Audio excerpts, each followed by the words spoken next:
What's up guys? Kumusta kayo? It's me again, Joseph Kate. So for today's video, let's talk about East-West Credit Card Statement of Account. So let's understand kung ano nga ba yung napapaloob sa loob ng Statement of Account ni East-West Credit Card. At saka pag-uusapan din natin guys kung paano bayaran yung credit card bill natin sa East-West Unibank. Kasi 'di ba nakakalito yung minimum amount due, tsaka yung statement date, payment due date, nakakalito yun guys. Kaya naman iisa-isahin natin siya ngayon para maintindihan nyo kung alin dapat yung bayaran, kung yung total statement balance ba or yung minimum payment due. Pero bago yun, nais muna kita imbitahan na mag-subscribe sa YouTube channel ko kung bago ka pa lang kasi marami pa po akong i-share ng mga tutorials, knowledge, and experience of mine in the future. Kaya naman huwag niyong kalimutan mag-subscribe para updated kayo lagi sa mga vlogs na i-upload ko. Yun lang po at maraming salamat po. So unang-una guys, kapag may credit card kayo sa East-West, makaka-receive kayo ng email which is, andyan nakikita nyo, East-West Credit Cards eSOA or SOA, Statement of Account. Credit Card Electronic Statement of Account. Then, pag in-open nyo yan, ito yung makikita nyo guys sa loob, nakalagay. Credit Card Electronic Statement of Account for January 25. Ibig sabihin, for January 2025 yan. There, Mr. or Miss, then yung surname ninyo, we have attached your East-West Gold Visa Electronic Statement of Account, eSOA, for January 12, 2025. So, kasi guys, alam nyo naman, East-West Gold Visa yung meron ako. Pero lahat ng credit card ni East-West, halos same lang din naman siya. Parang nagkakaiba lang sa pangalan na ilalagay nila. Parang halos same lang din naman yung laman. At saka same lang din naman yung process. Then, to view your eSOA, simply launch the attached file and type in the last 6 digits of your East-West Gold Visa. So, ibig sabihin, ano siya, encrypted, may password siya guys, which is 6 digits, last 6 digits ng credit card ninyo sa East-West. Kung ano yung credit card na meron kayo, kung para saan yun. Kasi kung marami kayong credit card ni East-West, iba-ibang statement of account yun guys. So, halimbawa, ito nakalagay, East-West Gold Visa. So, yung credit card ko na Gold Visa, yun yung gagamitin ko yung last 6 digits number para ma-open ko yung pinadala nilang email or yung statement of account ko nga. You will need an Adobe Reader to view your eSOA. So, nag-download ako ng Adobe guys kasi yun yung madalas ginagamit or yung default app.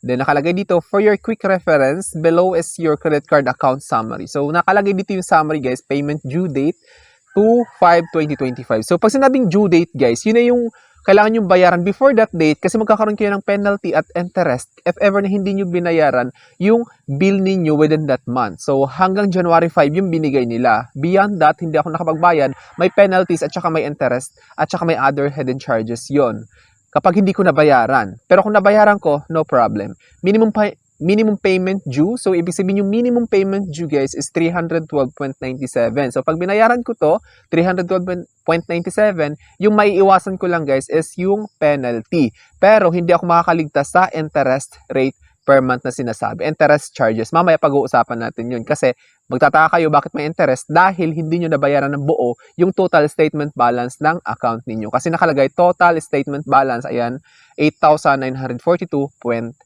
So, yun yung kailangan yung bayaran. Tapos ngayon, bubuksan natin yung attach file. Skip na natin yung ibang nakalagay dyan kasi hindi na siya importante. Yung mga importante lang. Ayan, nakikita nyo sa baba, may naka-attach siya na file. So, ida-download muna natin siya ngayon. Pagka-download natin, guys, makikita natin ngayon ito. Ayan, nakikita nyo, this file is protected. Yun yung kanina sinasabi ko, kailangan yung last 6 digits ng credit card niyo, yung credit card number. Pagka-open nyo, ito yung makikita nyo. Pagka-open nyo page 1, ayan, nandyan yung East-West Visa, Mastercard fees and charges, parang yung annual fees, annual membership. So, skip natin yan, guys, kasi hindi yan yung topic natin. Dito tayo ngayon sa Statement of Account. Kasi nga SOA or Statement of Account, yung topic ng vlog na ito, hindi about credit card annual fees. So, nakikita nyo dyan, guys.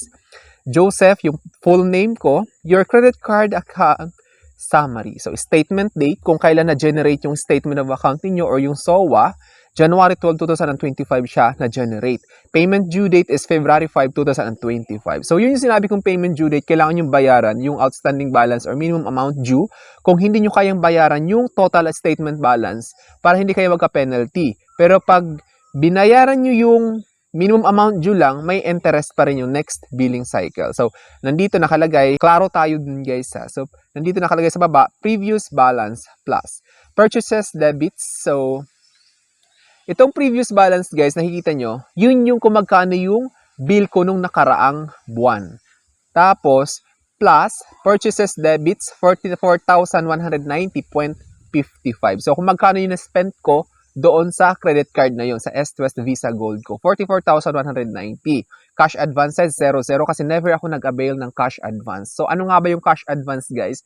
Sa credit card, di ba, kapag na-open nyo yung mail, may nakalagay doon cash advance limit. So, yun yung pwede nyong i-cash advance sa credit card ninyo, which is parang nag-act siya as savings or parang nag-withdraw kayo sa debit, parang sa machine, like BDO machine, S2S Bank machine, BPI. Pwede kayo mag-withdraw doon. Tapos may cash advance PIN na sinasabi, which is nire-request yon.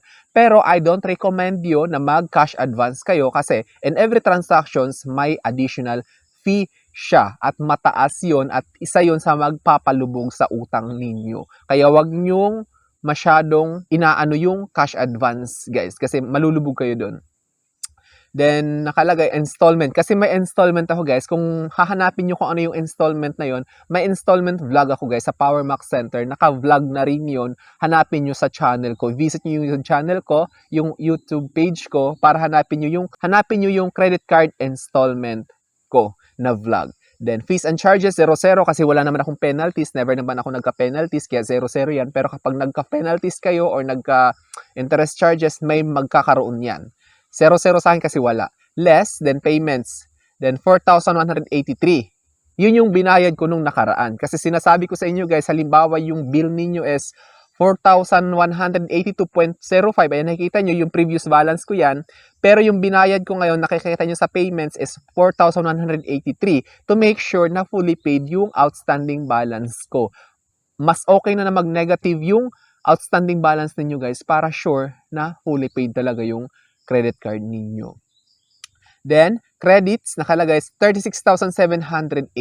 So, yung nakalagay diyang credits guys kasi na-reverse yung in-installment ko sa Power Mac. Yun yung na-reverse nila. Halimbawa, maraming beses ako nag-installment. So, hindi lang yung 36,780 kasi yung 36,780 na yan, yun lang yung sa Power Mac. Diba? Nag-installment pa ako sa iba, ma-add dyan o abot ng 50k yan mahigit or what. So, 36,780 lang yan kasi 36,780 lang naman yung in-installment ko. Tapos nandyan nakalagay total statement balance 8,942.10. So, yun yung dapat nyong bayaran guys. Yung total statement balance na 8,942.10. Again, kung magbabayad kayo niyan, dapat 8,943 nyo na para sure na fully paid siya. Then, minimum payment due, tulad ng sinasabi ko, yung magkano lang niya kaya, kung yun lang yung kaya nyong bayaran para hindi kayo magka-penalty, 312.97. But I don't recommend, dapat i-fully paid ninyo, yung bayaran nyo talaga is yung total statement balance. Tapos may mga case naman na yung iba nalilito lang, yung minimum payment due lang yung binayaran nila kahit na may pambayad naman sila. So tatandaan nyo guys, yung babayaran nyo dapat is yung total statement balance. So klaro tayo dun guys ha. Okay na. So move on tayo ngayon dito sa another part. S2S Gold Visa. So, andyan yung card number ko, naka-XXX lang yung iba. Then, credit limit, 108,000. Kasi yun yung credit limit ko, guys. Then, yung available credit limit is 63,810. Kasi nagastos ko na siya. Yun nila yung available ng 108,000. Cash advance limit, yung sinasabi ko, 54,000. So, never ako gumamit ng cash advance limit, guys. Kasi, mahirap yan. Then, yung interest charge, nandito na tayo sa interest charge, guys. Basic is 3%, non-basic is 3%. So, same lang sila, parehong 3%. So, yung interest charge, guys, ito na yung sinasabi ko na kapag hindi nyo binayaran ng buo, yung statement balance ninyo, yun na yung magkaka-interest kayo sa next billing cycle. Kaya naman, bayaran nyo yung total statement balance para negative or zero talaga yung statement of account ninyo para hindi kayo magka-interest. Kasi kahit sentavo lang yan guys, nagkakaroon talaga ng interest. Malaki din. Kasi may nakita akong case sa BDO, natira lang doon is parang cents lang. pero yung chinarge sa kanya 750, it's because nagkamali lang siya magbayad. Kaya to make sure na fully paid, halimbawa nga sinasabi ko 8,942.10, gawin nyo ng 8,943 para sure na bayad yung credit card ninyo. Then nandito sa baba nakalagay yung rewards raffle summary. So opening balance is 25.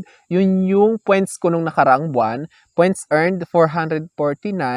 Then points adjusted 367. Nangyari dyan guys kasi nung bumili ako ng Power Mac kasi 36,780, yun yung nagkaroon ako ng points na 449. Kaso nga, pina-reverse kasi pina-installment. Ang nangyari, nag-367 yung adjusted. So, yung total points available ko na lang is 107. Parang binawi lang nila. Kasi sa credit card, guys, may points kayo na i-earn dyan in every time na mag-purchase kayo. Sa S2S kasi, guys, 100 pesos is equivalent to 1 point. Kaya, yun yung kinagandahan sa credit card. Then, yung points na yun is convertible. Pwede mo siyang gawing pambayad. Sa BDO kasi, guys, convertible into cash. Pwede siyang i-convert.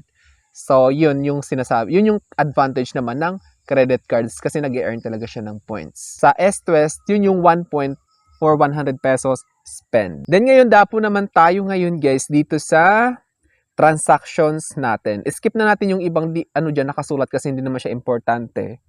Ayan, nakikita nyo naman. Landmark, puro ako Landmark, puro ako SM, Power Mac Center, yun yung sinasabi ko guys na ayan, nakita nyo, Power Mac Center 36,780. Tapos nag-minus siya kasi ni-reverse, it's because installment nga siya. Monthly ko siya babayaran. Then nakalagay dyan, ayan, Kenny Rogers, Rox Restaurant, Payless, kasi isa ro, ganyan. Then installment Power Mac. Then, nakalagay, end of statement. Then, yung total statement balance is 8,942.10. Yun yung kailangan kong bayaran. Tapos, nakalagay dito sa baba, payment details. Ayan.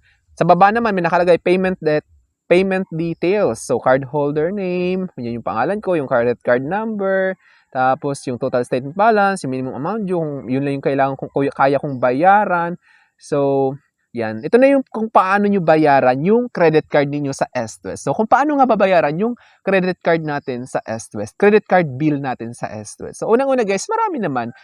Pwede kayo magbayad sa GCash, sa S2S, or any other bank, sa online bank, BDO, BPI, basta may online banking, pwede nyo bayaran yung credit card bill ninyo. Hanapin nyo lang yung S2S Unibank, tapos yung andito nakalagay, card holder name, dapat alam nyo, syempre, kayo yung may-ari ng credit card, at saka yung credit card number, kasi kailangan yun. Yan lang naman yung kailangan. Tapos yung amount, kung magkano yung kailangan yung bayaran, tulad nito, 8,942.10. So, yun yung kailangan yung details para mabayaran nyo yung bill nyo sa credit card. Pwede kayo magbayad sa SM Supermarkets, SM Business Centers, alam mo yun, sa mga bills payment, yan, pwede kayo magbayad dyan. Pwede rin naman sa S2S online banking, kung may S2S savings account kayo, nakalink doon, then lagyan nyo lang yung savings account nyo sa S2S, then automatic doon madideduct.